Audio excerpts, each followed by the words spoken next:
சென்னை புறநகர் ரயில்வே சேவை பயணிகளின் நீண்ட நாள் கனவு. வேளச்சேரியிலிருந்து பரங்கிமலைக்கு புறநகர் பறக்கும் ரயில் சேவை.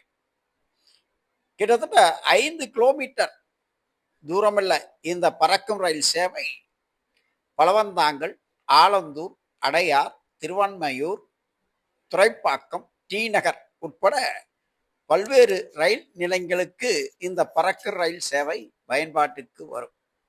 சிக்னல் சோதனை, மின் இணைப்பு, தண்டவாள நிலைய பரிசோதனை, தொழில்நுட்ப பரிசோதனைகள் அனைத்தும் முடிவுற்ற நிலையில் இந்த ரயில் சேவை வருகின்ற டிசம்பர் மாதத்தில் இருந்து துவங்கப்படலாம் என தென்னக ரயில்வே தெரிவித்துள்ளது.